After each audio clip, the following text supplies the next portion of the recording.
We had just gotten home from the theater.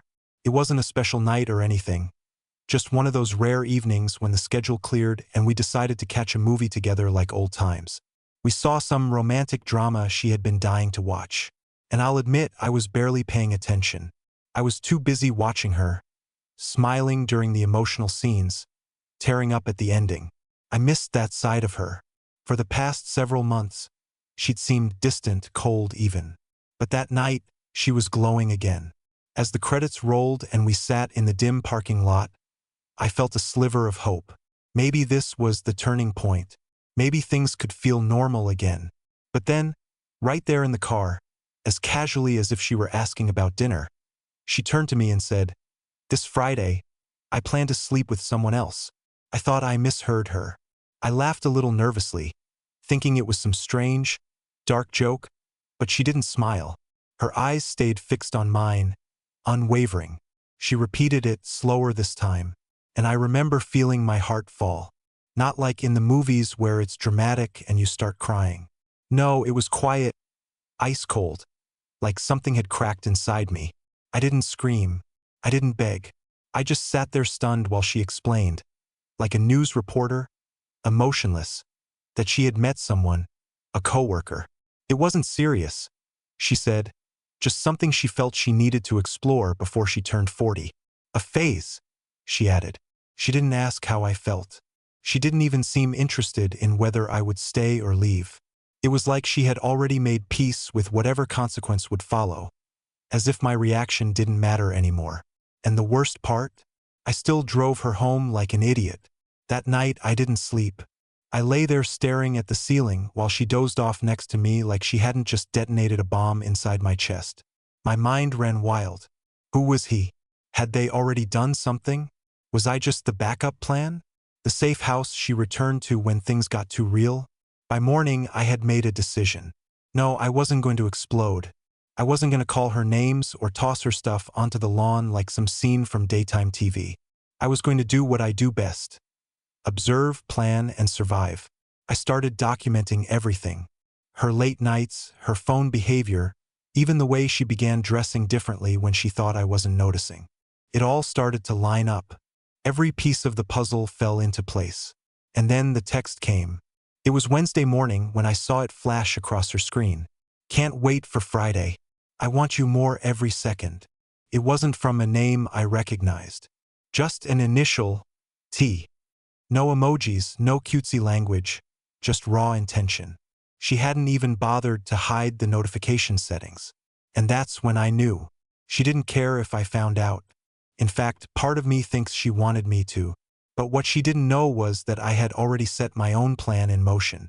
Plan not for revenge, but for clarity. I needed to see it with my own eyes. I needed to know how deep the lie went. Friday was coming, and I wasn't going to stop it. I was going to witness it. Friday arrived quicker than I expected. I didn't confront her, didn't change my behavior. I stayed perfectly calm, like nothing was wrong. That seemed to bother her more than if I'd exploded. She kept glancing at me during breakfast, expecting a reaction, maybe even hoping for a fight to justify what she was about to do. But I gave her none. I acted like the man she once married. Attentive, polite, steady. She didn't know I had already taken the day off work.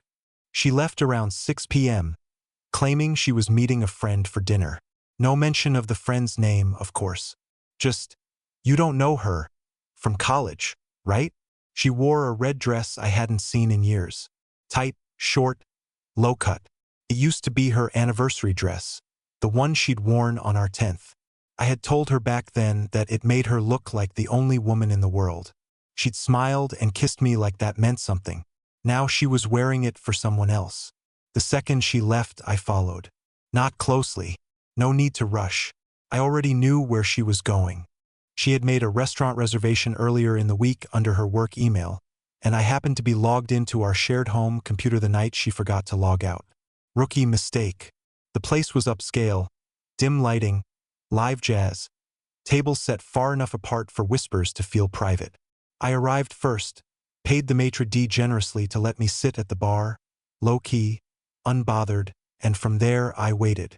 At exactly 6:42 p.m., She walked in, and right behind her, a man. Maybe mid-30s, tall, expensive watch, smug face. I knew the type. Corporate confidence, the kind that thinks everyone's replaceable. She looked at him the way she hadn't looked at me in years. I felt something inside me burn, but not jealousy, not heartbreak, just a deep, nauseating clarity. They were seated.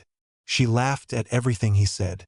She leaned in when he spoke, touched his hand, played with her hair. I wanted to hate her, but all I felt was hollow. I took photos, not to ruin her, but to remember this moment, to remember that it wasn't in my head, that the distance between us hadn't been imaginary, that the woman I thought I loved had made a choice. She didn't just cheat on me that night. She erased me, and I wasn't going to beg to be redrawn. I stayed until the wine came. It was a bottle we had once shared together on a trip to Napa.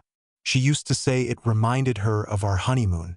Now she poured it into his glass with the same smile she used to save for me. I don't think she realized how much of our history she was repackaging for this man. Our places, our memories, our little rituals. Then he leaned in and kissed her, right there in the middle of the restaurant. Not discreet, not hidden, like it was the most natural thing in the world. And she kissed him back. Eyes closed, lips parted. Like she had no husband, no home, no past. That was the moment I stood up and left. There was nothing left to see. I didn't make a scene. I didn't text her. I didn't call. I just walked out, hands shaking slightly, but not from rage, more like shock finally giving way to resignation. I remember thinking, so this is what the end of a marriage feels like. Quiet, empty, surgical. Back home, I sat in the dark for a long time. I didn't cry, not because I wasn't devastated, but because even that felt too generous. Tears would mean I still believed she was the person I married. But that woman didn't exist anymore. By midnight, she still hadn't come home. I knew she wouldn't, but I had something she didn't know. I had a plan.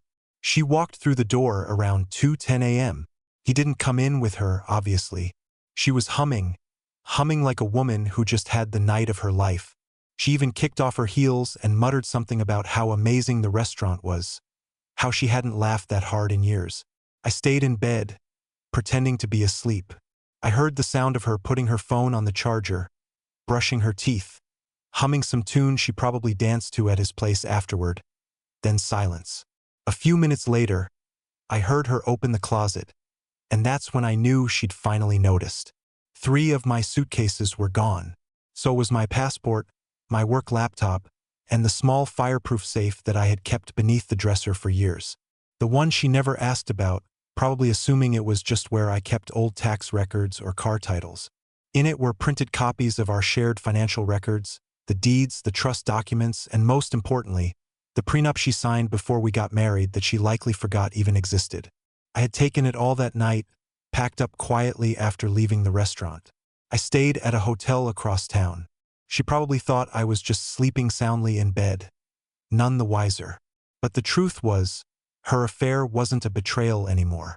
It was a blueprint. She had drawn the map. I was just following it out of her life. Around 3 a.m., my phone buzzed. One message from her. "Are you here?" That was it. No apology, no explanation, just confusion. Panic hadn't set in yet. That would come later. I didn't answer. I just stared at the screen, not because I didn't know what to say, but because I realized her words didn't matter anymore. She had burned that bridge. I was just watching the smoke. The next day, I filed the paperwork. I didn't wait. I gave her what she wanted, freedom. But freedom comes with consequences. And she was about to learn that the hard way. Monday morning, while she was probably still sipping her coffee and texting her affair partner, my attorney was already filing the divorce petition.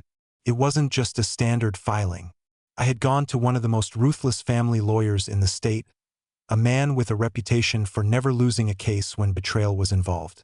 He read through our prenup in silence, then gave a single nod. "We'll bury her in paperwork before she even figures out how much she stands to lose." That afternoon, she called me again. I didn't answer. Then she sent a text. "Why are your clothes gone? Can we talk?" I still said nothing. That evening, She drove to my office. I wasn't there. I had already taken personal leave for the week.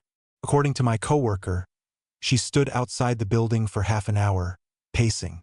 She even tried calling the front desk, pretending she was dropping off lunch. They didn't buy it. By the time she got home, the envelope was already on the kitchen counter, hand-delivered by my lawyer's courier. Inside was the full petition. I made sure to include everything: her infidelity, the photos from the restaurant, her messages with T, and the detailed breakdown of our finances showing what she would walk away with, or more accurately, what she wouldn't. We had no kids. The house was in my name, purchased before we married. She hadn't contributed $1 toward the mortgage. The joint account she once used for vacations and shopping sprees, I had already transferred my share out legally with documentation and left the rest untouched. Let her keep it. It wasn't worth the fight.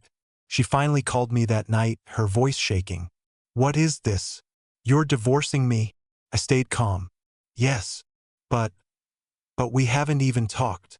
"You made your choice on Friday," I said. "Now I'm making mine." She went silent. Then, barely a whisper, "It didn't mean anything. It was just a phase." That word again. Phase. Like our marriage was a season she had grown tired of. Like the years of loyalty and love were a sweater she was ready to toss into the donation pile. I hung up without another word. She called 3 more times that night. I didn't answer, but I knew what was coming next. She wasn't going to give up quietly, because cheaters never imagine they'll be the ones left behind. By Wednesday, the tone of her texts had shifted from confusion to desperation. No more cold confidence or vague justifications. Now it was full-blown panic. She left voicemails crying, saying she made a mistake, begging me to meet up just once so she could explain. But what was there to explain? She had looked me in the eye and told me she planned to sleep with someone else. Not in the heat of an argument, not out of guilt or confusion, but with calm, intentional certainty. That wasn't a mistake. That was a decision. The next day, she showed up at the hotel where I was staying. I don't know how she figured out where I was. Maybe checked our shared Google history or tracked my card. But when the knock came at my door, I didn't answer. I stood silently behind the peephole, watching her shift nervously, makeup slightly smudged, hair pulled back like she hadn't slept. For a second, I saw a flicker of the woman I used to love.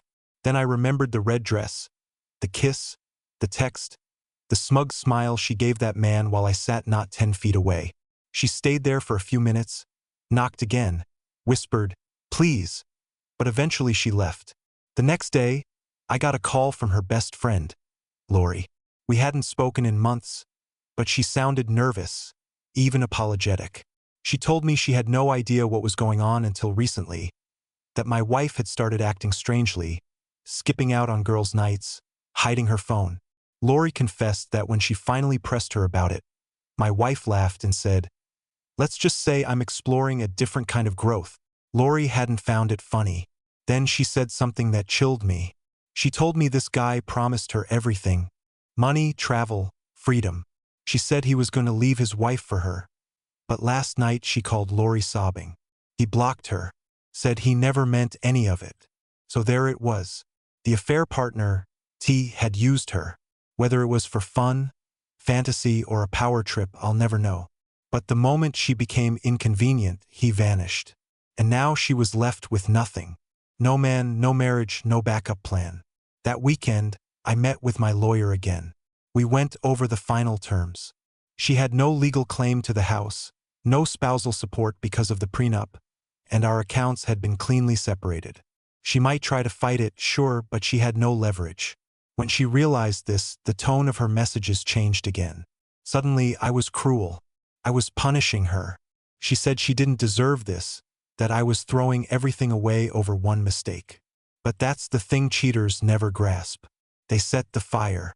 They just don't expect you to walk away while it's still burning.